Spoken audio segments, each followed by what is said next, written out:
Welcome to Shifting from Grudge to Grit, Grace, and Gratitude. And our esteemed guest here is everything grit, along with everything that the caption speaks to grit, grace, and gratitude. She encapsulates all of that. But before I read her bio, over to Jamila to say hi, and then we'll introduce Kimberly's bio afterwards. Hi, Anissa. Hi, Kimberly. And hello to all of our viewers at home. A very, very warm welcome to everyone, especially in this cold weather.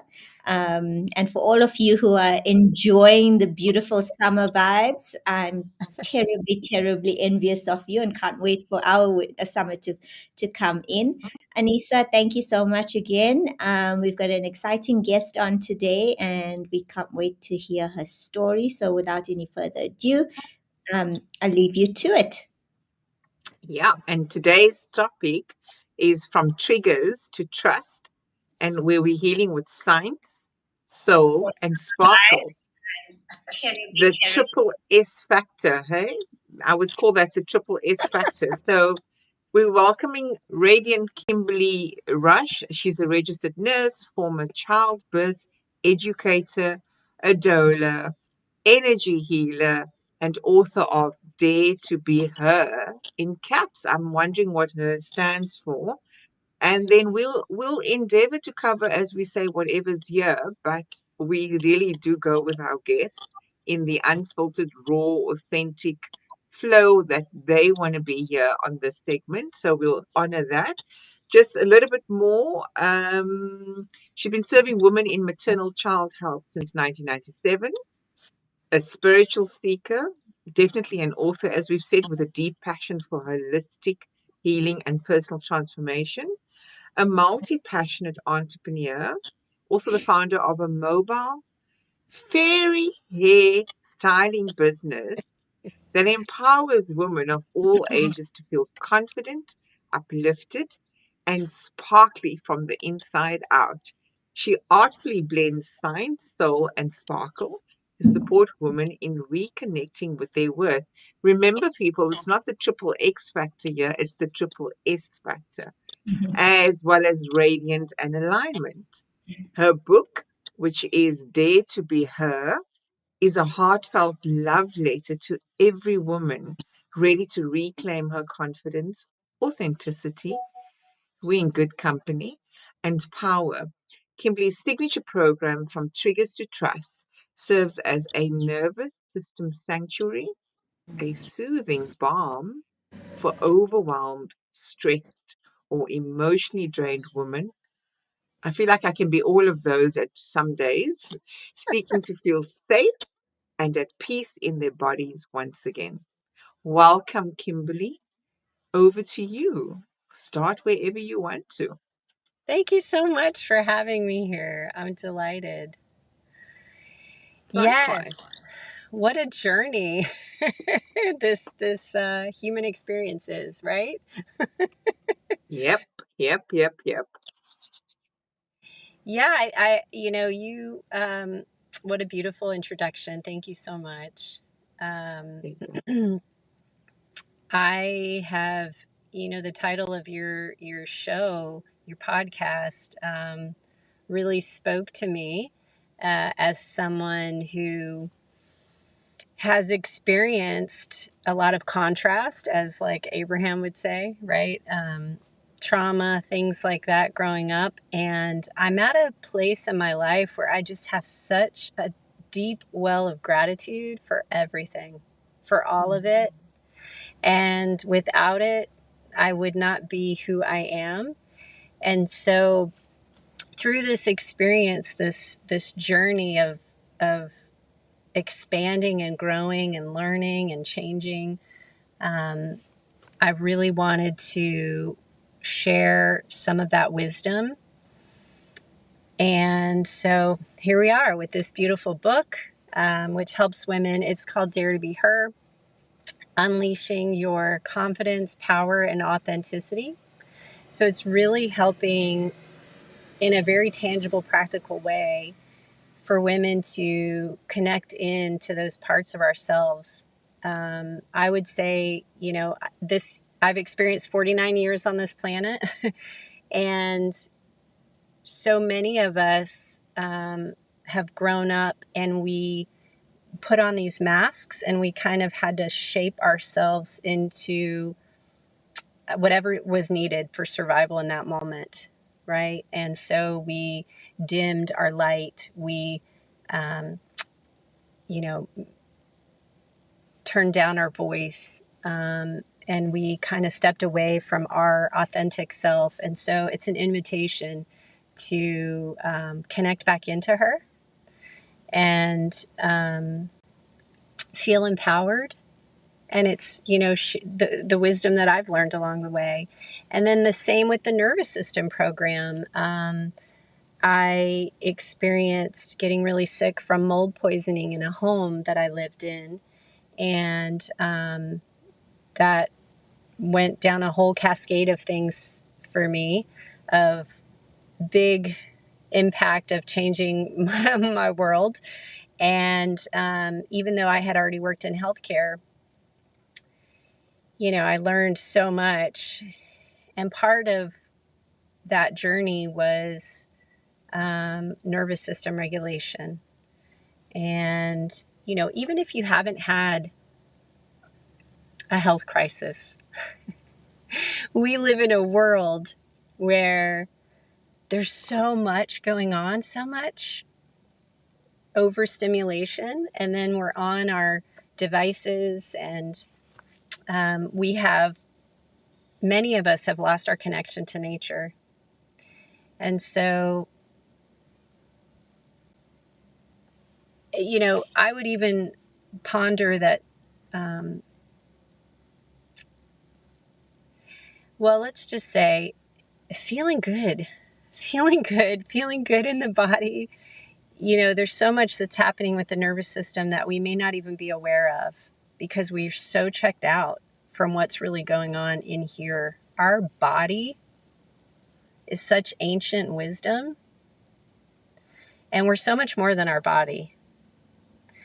So I felt really called to share a way to help women go from, and I say women, it's really for anyone, but that's been the core. I speak from my experience, and I identify as a woman, right? And so, but to go from stressed out, anxious, overwhelmed, things are triggering you, just tension, to feeling peace, tranquility, relaxation, trust. And so also, again, it's tangible tools every day. There's something new that you can explore and embody and try on and play with to feel that yumminess in your body. And wow, what a difference it makes and how we respond to the world. We actually respond instead of react. We have that moment of, space between stimulus and reaction. So, and then, this beautiful fairy hair business that I've had for, many, many years now, maybe over 10 years, was another beautiful divine gift. When I left working in healthcare with women, I specialized in maternal child health, helping moms and babies with feeding challenges. And I went into this beautiful, what I kind of felt like, so many people were like, why are you leaving healthcare to do this? And for me, it was just another way to help people feel good. It lights them up with the fairy hair sparkles. I don't know if you've ever seen it before. You may have heard it called tinsel. It goes by a bunch of names, but it was just another way to shine, to be seen, to be magnetic, to be radiant, to be empowered.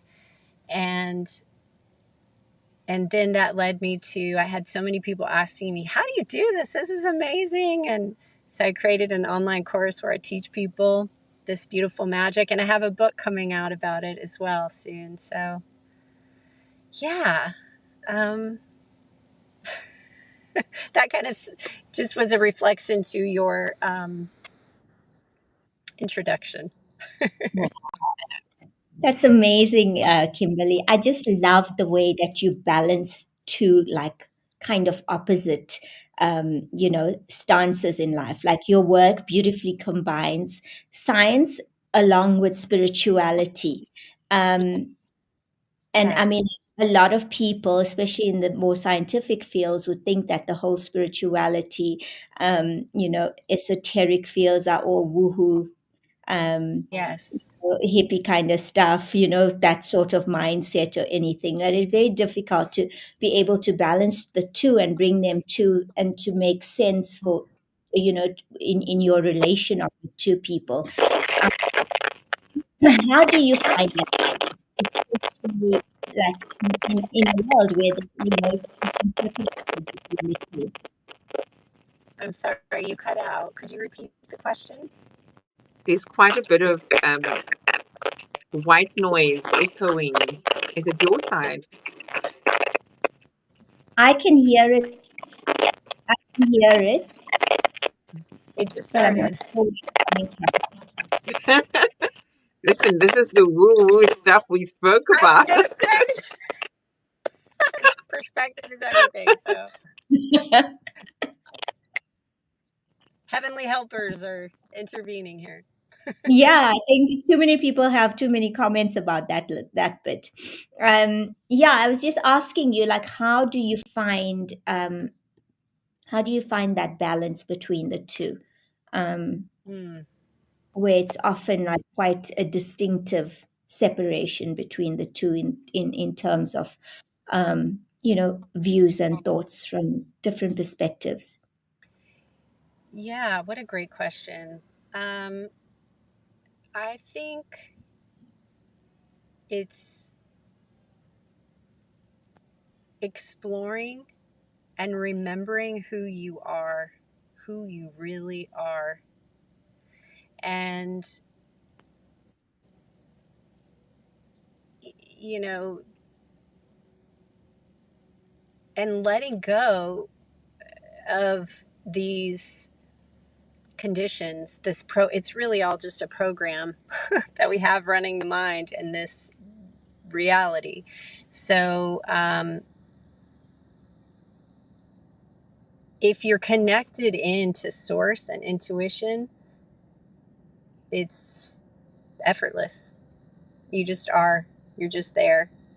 And but I understand as a human, if you're not exposed, if you're raised a certain way, and I have the experience of living in America, the United States, so I can't speak to other places and cultures, but for me and my experience here, if you're raised in a way where that isn't part of the story or the program, it takes um, a choice. It's just a choice. It's a decision to Mm, be open to it and learn.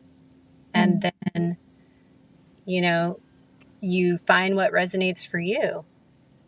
Yeah. Um, Yeah, Anissa, I don't know what your experience is with this, but like especially coming from the corporate um, perspective, when you're looking at spirituality, when you're looking at enlightenment, and you're looking at a person holistically, yeah. um, you do find that conflict that comes in, especially when you're trying to present something to a CFO, or someone who's more scientifically minded, because literally what they just consider is your bottom line or your return on investment for things. So Mm, sometimes your approach, like as a life coach, or um, Yes.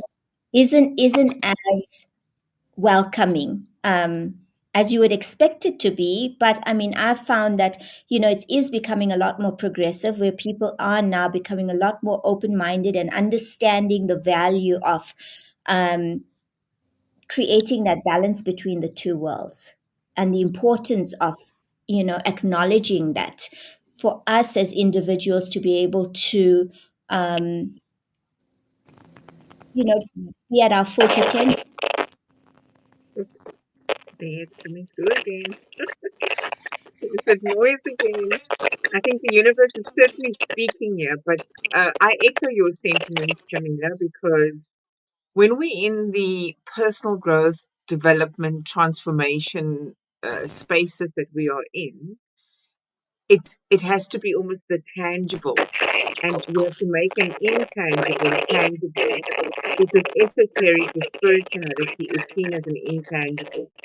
So it's so difficult, but I think the more important part is, Kimberly said it so beautifully earlier on, is for people just to remember who they are in their essence, within their divinity, because if we start to bring in that type of element to it, making it more real, making it more story like, where people can be relating. At the end of it all, whether it is the executive CFO or CEO, whoever is sitting there is still a human being. So I find that it's so important to just bring the storytelling aspects into our approaches, the lived experiences, I mean, that makes it a bit more easier. But you are spot on. I still find that myself, that okay, so how are we going to measure return on investment here? Right? So Kimberly, I want to come back to your method that you've got somewhere, and we had a capital, it was all in caps, the framework that you use. Is it a framework or is it just in caps she? I think it was her. Let me just go into it. There was something that you had in your bio, which Uh, I read and I said I want to come back to. Dare to be her. Does the her, is it representative of, is the H meaning something, E something, R something, or is just her in her boldness? Yes, the latter. Be Okay. her. Be embody that version that is within you, that identity that you're not, because the journey, most likely, if they're, coming to the beginning of the book, they're not embodying that version of themselves that's empowered, that knows it's awakening that inner badass, right? But I'd like to respond now that I understand a little more, Jamila, what you said, if I could. yeah. Thankfully, there is that qualitative and quantitative data now that people like Joe Dispenza and, so the woo, for those that are really mainstream and not exposed to that esoteric or other, the data is out there now for that. But I think even before going into that conversation with that person, that, CEO, if we are all one, if we are all one collective consciousness, what can you do? Because ultimately we show up in this world, and it's we live in our own reality, right?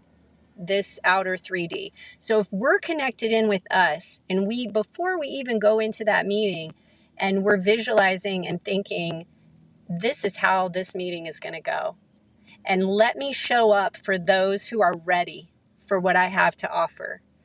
The work starts within first.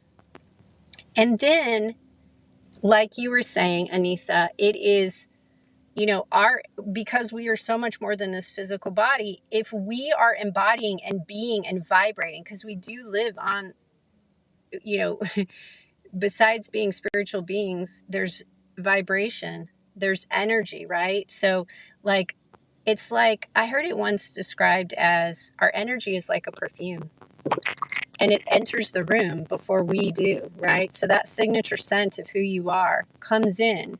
So knowing that you're vibrating at this level of certainty, and when you are in your truth and you are speaking truth, that will resonate. Just like singing bowls, they're gonna calibrate, or maybe not singing bowls. Is it singing? Tuning forks? That's what I'm thinking of. Tuning forks, right?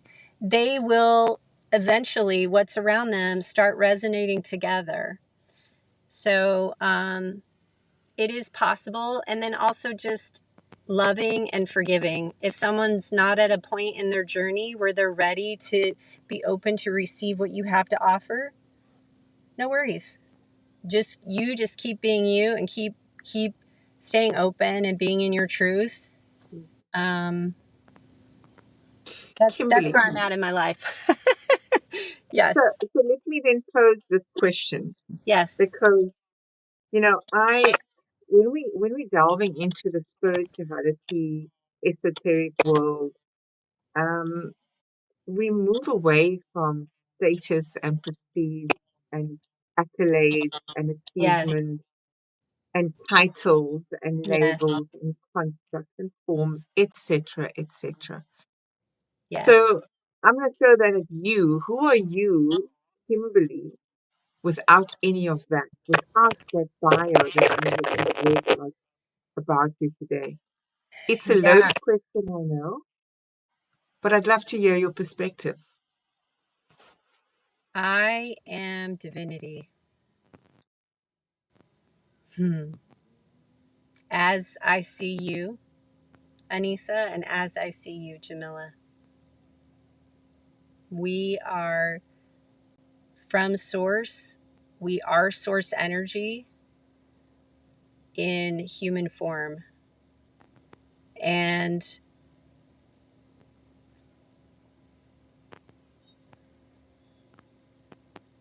yeah,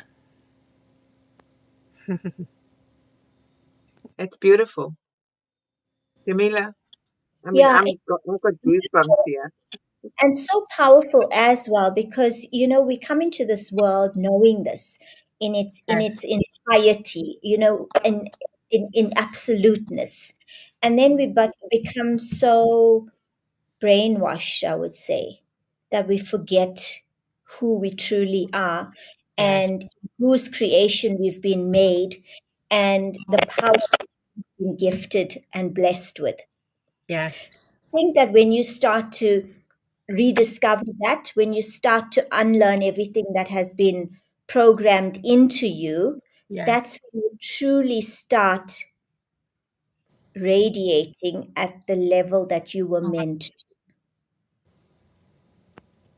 So I do agree with that. I do agree with that. And I think that with that indoctrination and that programming that's, constantly um, bombarded, we bombarded.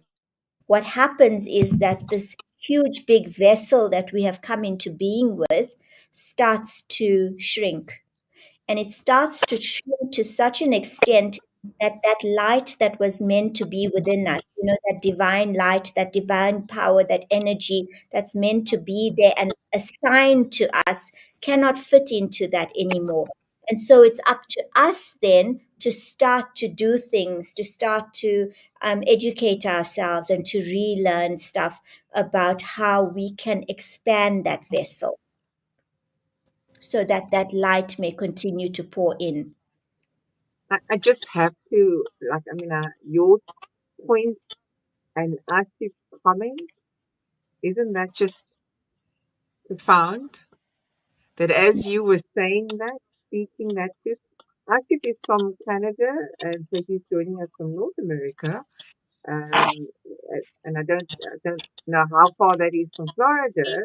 I'll be lying if I say I know. But be that as it may, just this demonstrates, no matter where we are in the world, that oneness that you're talking about, Jamila, that unitedness, that source energy that you were mentioning earlier on as well. It's exactly what this comic is saying. Your energy is contagious. Either you affect people or you infect people. And then there's another comment from him. Your vibe introduces your true presence, right?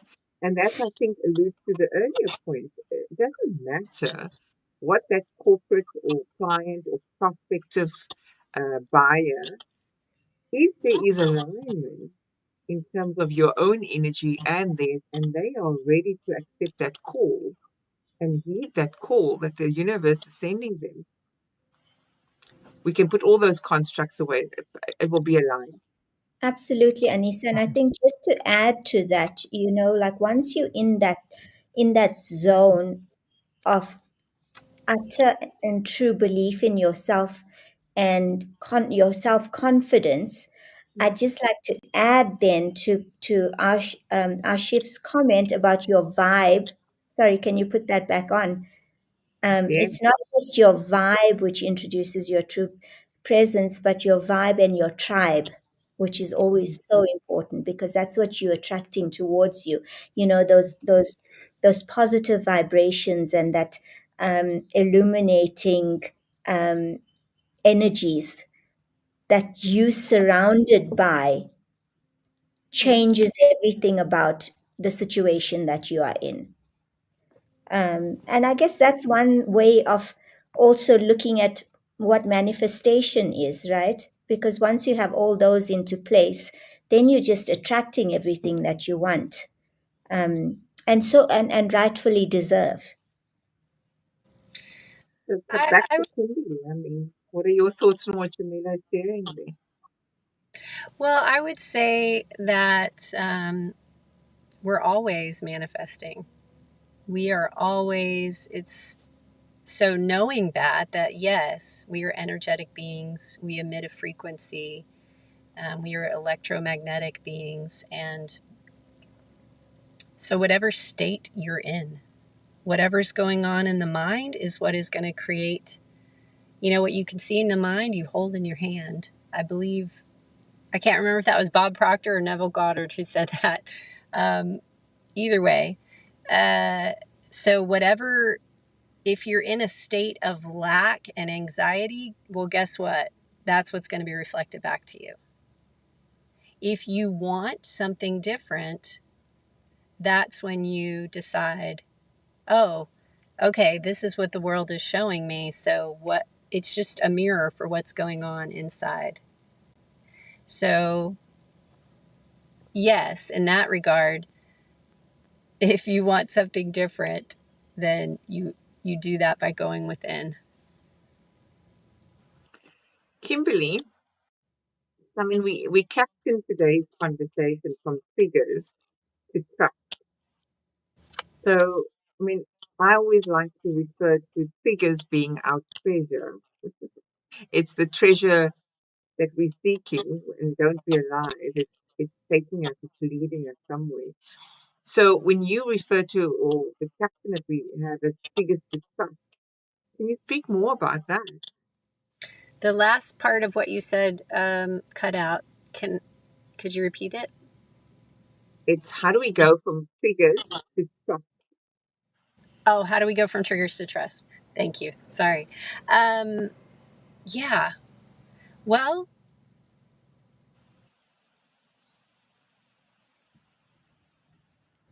I mean, ultimately, it's a decision. It's a decision. And if you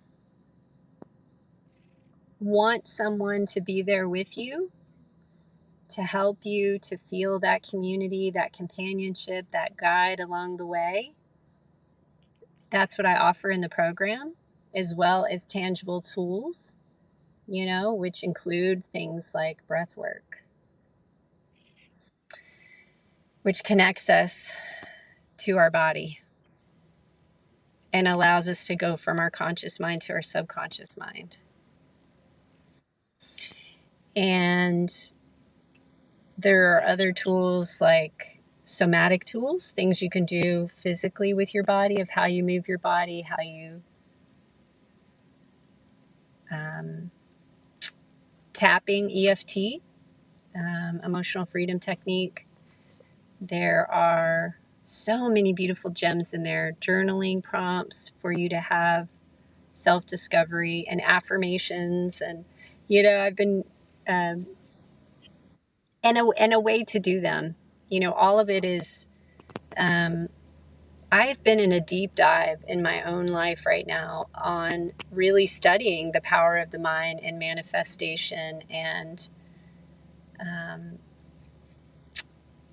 there are ways to do things that will help close the gap and get you there, and tapping into all of our senses and the feelings behind it, not just saying a word, but like really letting it be your declaration. Your word is your wand, if you've ever heard that before, and the energy and intention and the mindfulness behind it. So, in simplistic form, the best I could say would be it's a decision.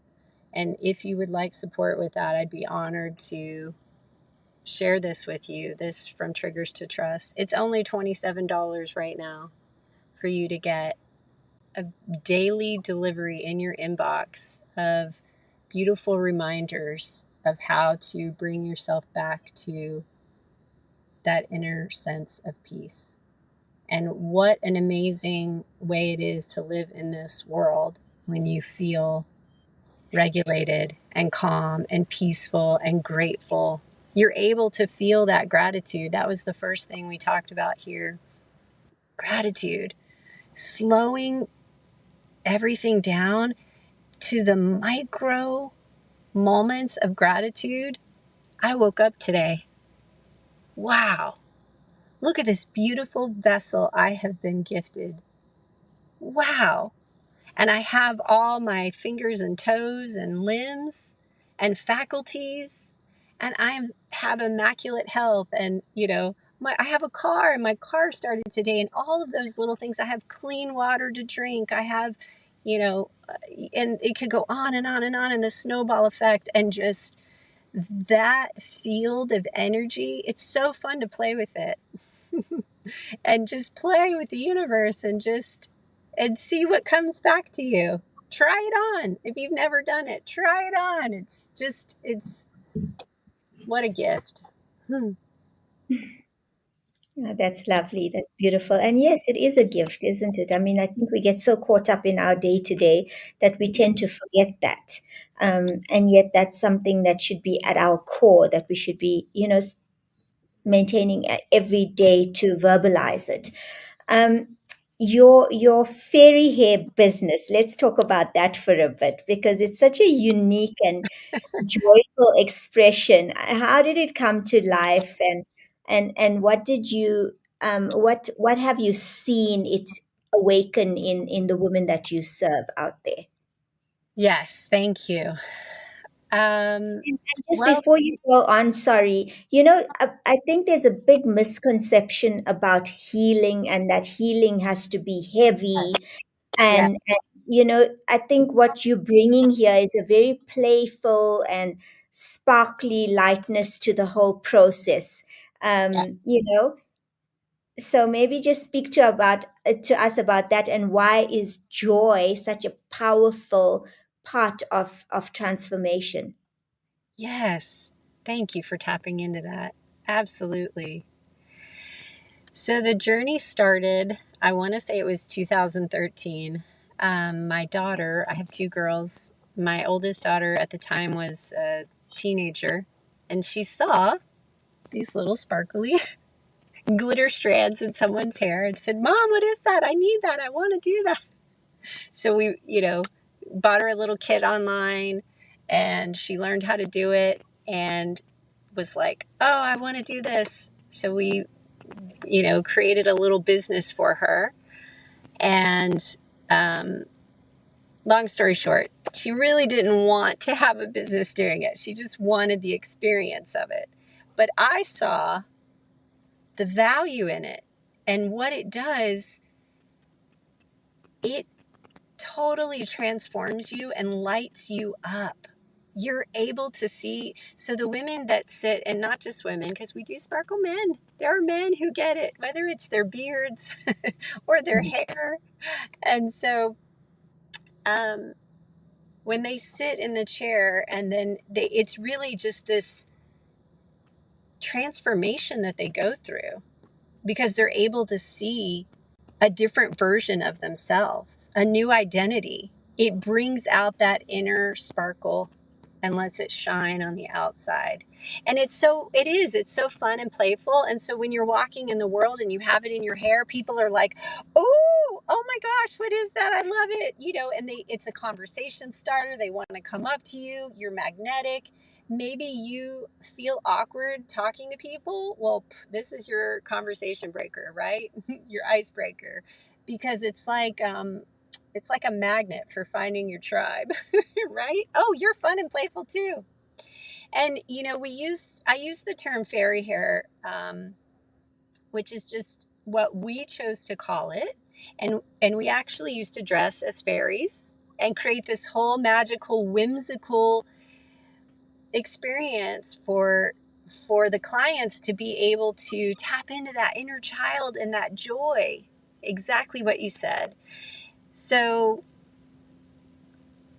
if you look at the ladder of emotions and how each emotion has its own frequency, joy and happiness is up there, right? Versus emotions and feelings like depression, sadness, anger, right? So it raises your vibration.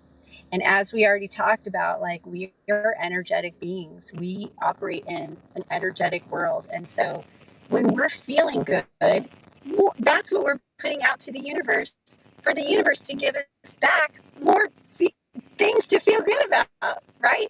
And even if that wasn't true, if your analytical brain says, no, I don't believe in this, whatever, well, you can flood it with data. But even if that was the case, wouldn't you rather go through life feeling good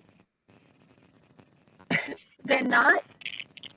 So, yes, I am a huge fan and proponent of, like, the full human experience. I want to, and I'm open to feeling all the emotions and having the experiences. But my dominant state of being and vibration is that of gratitude, peace, love, joy, and abundance. Those are the pillars that I set for my life. When my world got turned upside down after the mold poisoning and losing my home and what appeared to be everything, I decided I was no longer going to be that person and live that kind of way anymore.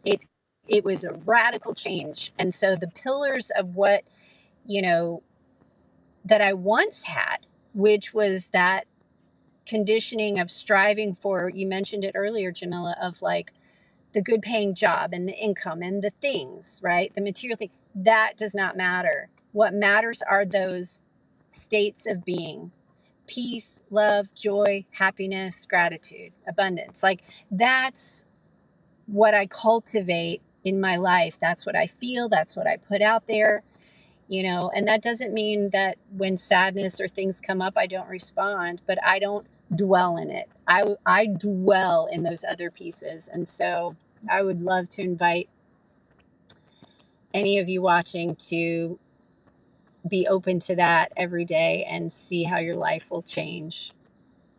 That, that's amazing. I love that. And I totally agree with you. When you look at joy, joy is even higher on Hawkins' scale of consciousness than love is. So it attracts so much. It's just such a powerful feeling and an emotion and gift that you can give to yourself. But And when others. Correct. But when you look at it, and especially when it comes to women, okay, Yeah. Yeah. how how can women give themselves permission to sparkle again? Even when life feels done, dull, or depleted. And I just want to speak a little bit on how we have become indoctrinated. We as women watch our mums, our grandmoms, they suffer through life. So, in order to be successful or to be deemed as a good wife or a good woman or whatever it is, you have to go through these intense periods of sacrifice for the better sacrifice, and it's normally never ever directed at who she is. It's always directed at the good of the family or the good of the community or whatever the case may be.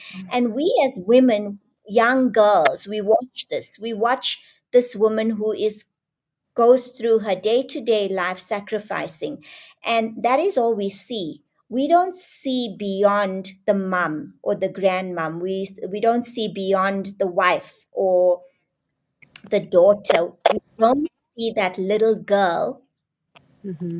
who was so joyful and full of joy.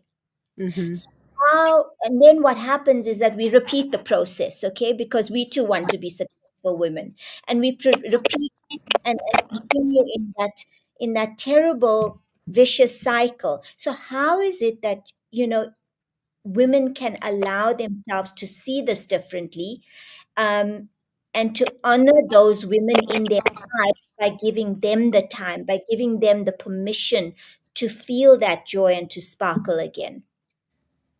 Yes. Beautiful question. First is awareness, I would say. Um, being the observer, um, our programming in our mind. So it's been said that I heard, what's the fastest way to be wealthy or whatever? And it's like, oh, be born in a wealthy family. What's the fastest way to be poor or have lack or scarcity? Be born in that family. Because that's the world you grow in. That's the program you're in, and it perpetuates exactly what you're saying.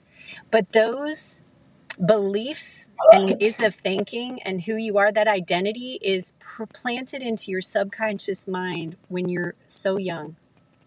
So the good news is that we are creators. We are co-creators. I'm going to say co-creators, but we're creators of our universe and our world and our reality. So we can change that. If you want different, you can have different. And so it's observing and forgiving. All we have is this now. So if you're remembering, oh, my mom did this when I was little, you're bringing that story into the now. And even, the story of, oh, this is what I was born into. I'm never going to get out of this. This is how I have to go. This is how it's going to be for my life. That's a choice. That's a program. That's a decision. And you can break free from that. And it takes, what does it take? The awareness, the decision to want different, and then choosing different, being different. It's creating a different identity. It's reprogramming. It's looking at, I'm still at a point in my life where I can't say exactly what the formula is. I'm not that Zen master, but I know it is possible. I have seen it in my life. I have changed my reality and my identity. I have seen it in others. And then as far as tangible tools, that's the piece where, you show up in your vibration and you share that gift, whether it's joy. I'm in a state of joy. My joy is going to emanate. I think it was Wayne Dyer in one of his talks said, kindness is the only thing that if you extend kindness to someone, they feel good, you feel good for making them feel good, and someone watching that feels good. It's good, good, good, good, good all around, right? Feel good vibes, feel good energy. And so I understand what you're saying, though. If you've got this generational trauma or experience, or this lineage of like lack and scarcity, and this is how we do it, and this is what women, this is just the pattern and the condition, it's having that conscious awareness that this is just a program. They're just repeating because that's all they knew, and forgiving that, forgiving them for they did the best they could with what they had to work with. They don't have AI and the internet and the connection to the consciousness that we do to tap into. We have such beautiful way showers in the world right now who are shining the light to say, and I hope that I can be one, wherever I am in my journey. And that's just it, is you're not wrong. There's nothing wrong with you. And wherever you are is exactly where you're supposed to be. And I say supposed to. It's exactly right. And so, you keep, when you open to it in consciousness, it comes in. The answers are there. So I'm reading the comment that came up. EFT tapping helped me. Yeah, I wanted Beautiful. to Yes. acknowledge. I want to acknowledge some of the comments. There are some beautiful, wise, meaningful comments. So I'll start from the Yes. bottom up, or the one that's on screen. Nadia says, EFT tapping helped me tap away all those limiting beliefs of the body. And it is, it's the somatic energy, that tool that will help for that. Ronald, thank you for being here. I know you said you're a bit late, but we appreciate your support and constantly being here. This is somebody also from the States. Um, he's a regular and very wise man that brings a lot of value to us as well. Yes, I agree, Ronald. The neuroplasticity is what the ladies were talking about. That wiring may have been hardwired, but I do think it is, which one of them says it? The neurons that fire together wire together, but we Yes. can also unfire and unwire those neurons so that neuroplasticity takes place in the sense of creating new pathways and new mental models around, or a new story entirely. So thank you for that comment there. Then we have Asif. Asif is like a wise sage for me as well. Lots of beautiful comments. B, your good thoughts, yes. And B, I think for me, it's the operative word there to focus on. It's more about being than Yes. doing. And I love Yes. that. So then Human there was another being. lovely comment from him that I would love to read. This one, I love it. We didn't get a chance, but I showed it. When things change inside you, things change around you. Gratitude is food for the soul. And the beautiful thing is, it's not only gratitude for the good things.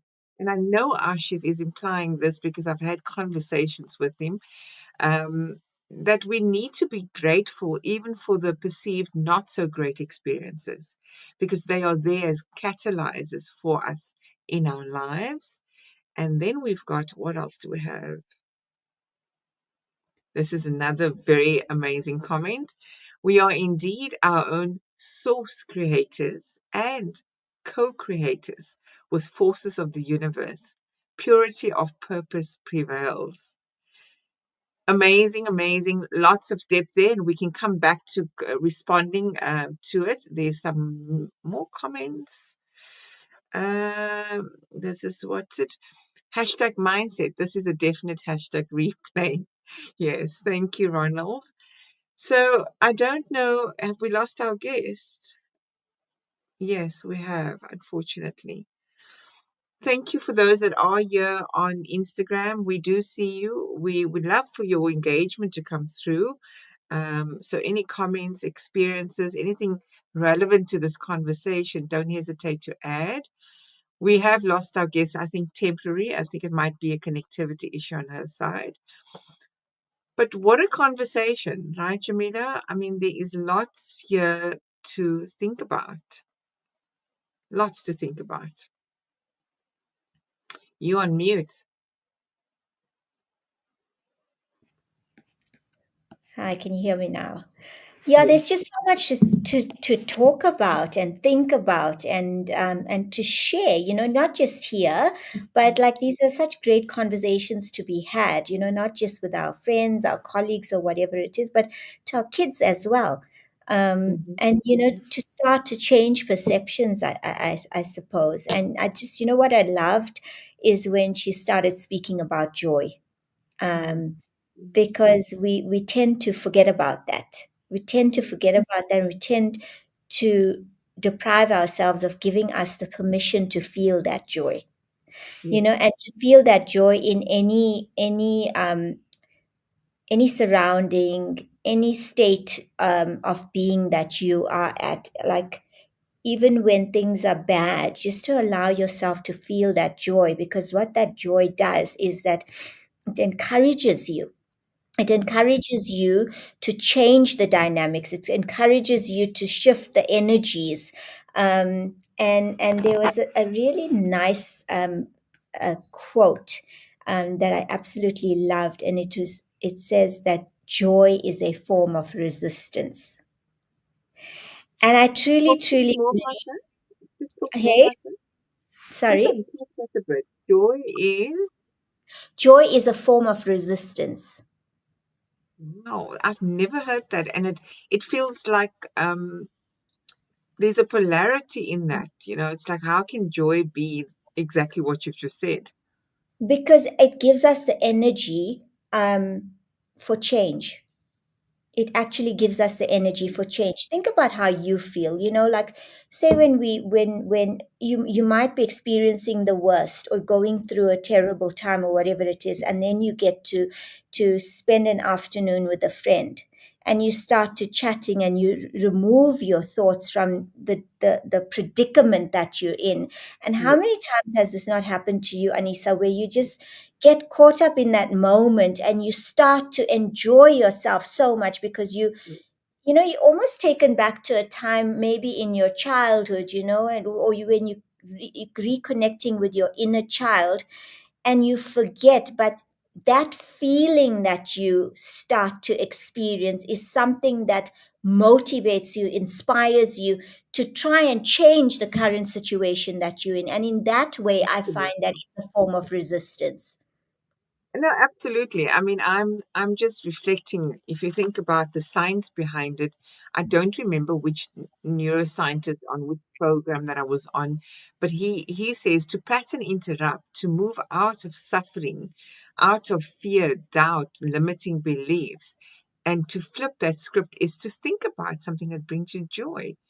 Yeah, And so you are right on that scale. I can't remember the name that you mentioned, the model on the consciousness scale. Joy Hawkins. is the highest.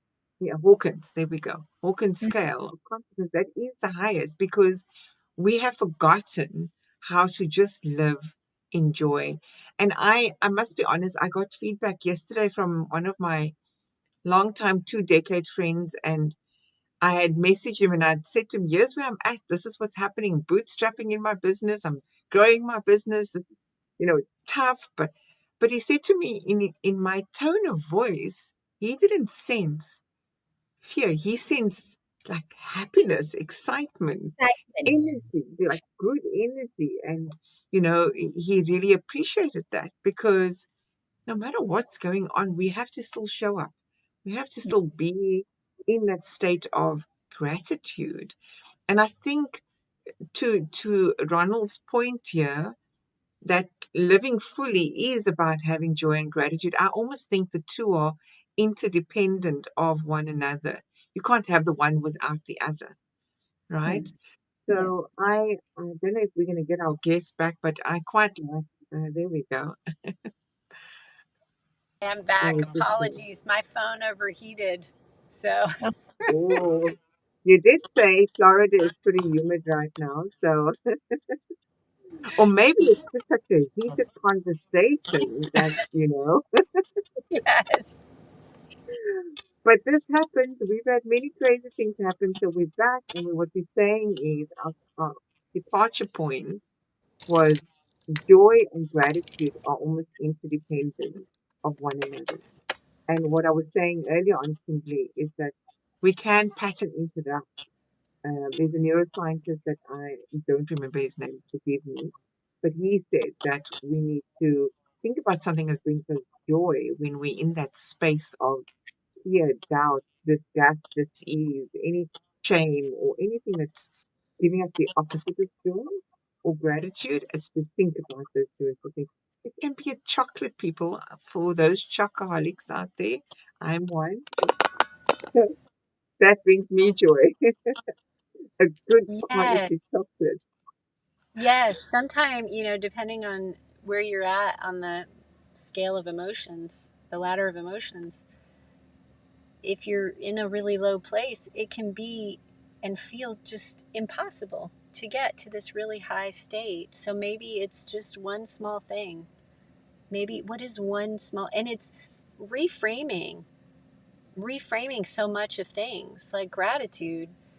You would, I'm surprised how many people say I don't have anything to be grateful for. And it's like, wow, okay, let's break it down.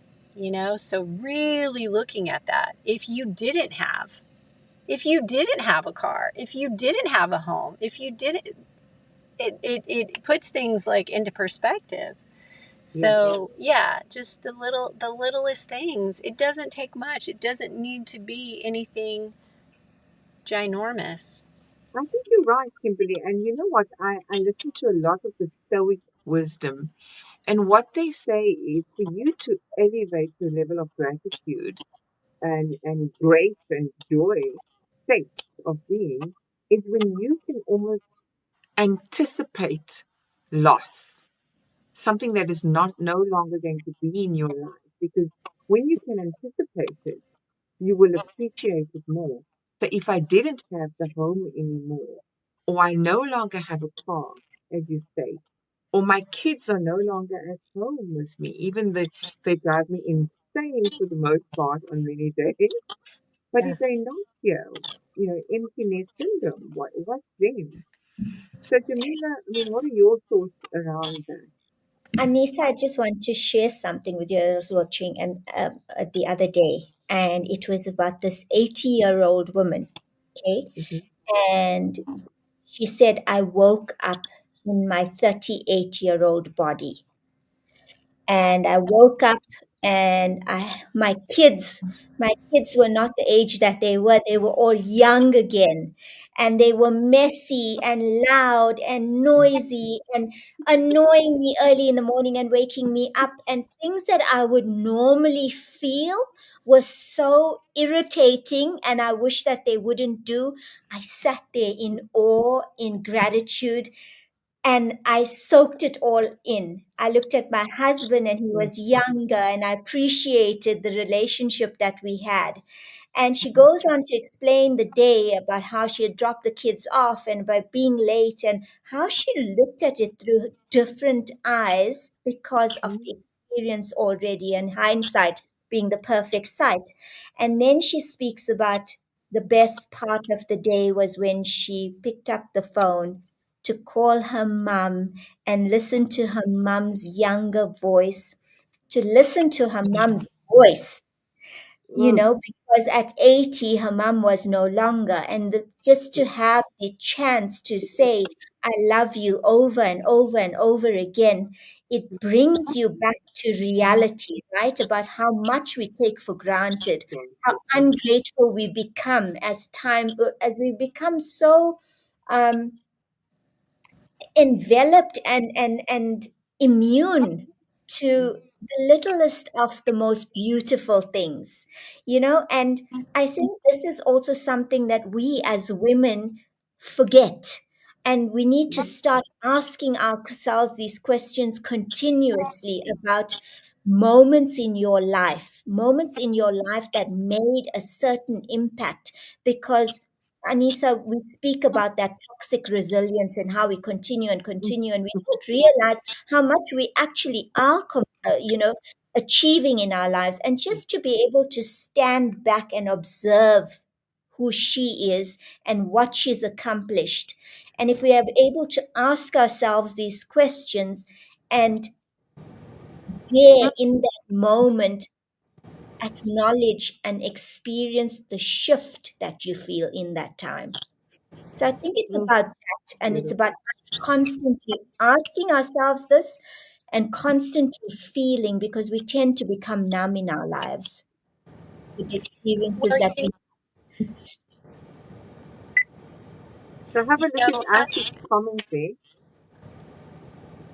Can you see his comment? To Let's. your point earlier on, joy is a form of resistance. I think you Correct. went off at the time, but a powerful act of defiance against negativity and forces that try to diminish one's spirit. That's what Google says. So, on that note, we have a minute or two remaining, Kimberly. What would be your golden nugget that you'd like to leave with our audience today?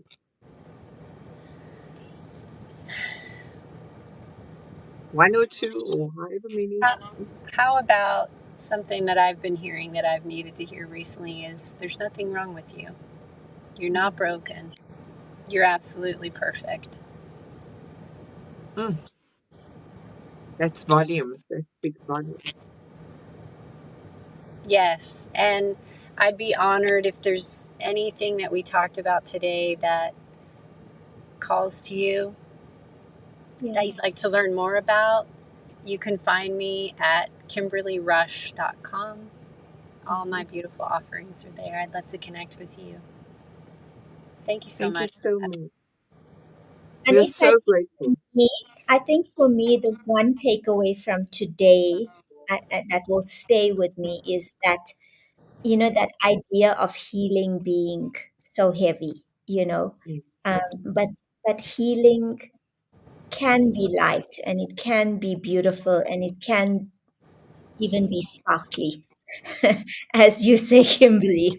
And I think that there's real power in just giving ourselves permission to, to be seen and to be celebrated again, um, and to heal despite it all. Yeah, I'm very grateful for this conversation today and all the engagement. I think for me, the biggest thing that I take away also is let go of the mask, the titles, the possessions, let go of those constructs that place us in systems. We are not that. Because we didn't come into this world with anything. We're going to leave and depart this world with nothing. So if we are nothingness and we need to own that part, there's a lot of joy to be discovered in nothingness. So I'd like to leave that last comment. And then I'd like to leave a last final word to Kimberly. And thank you again, those that are here on Instagram and all the beautiful comments. Those that are watching the replay, please do give us your input. And Kimberly has said where you can find her. Anything else in closing you want to say, Kimberly? But you can stay on with us. We normally do a short debrief when I end the live. Okay, wonderful. Thank you. I'm just so grateful. Here we go. Simple as that. On that note, until next week, same time, same place. Maybe not the same place. Wherever we will find ourselves.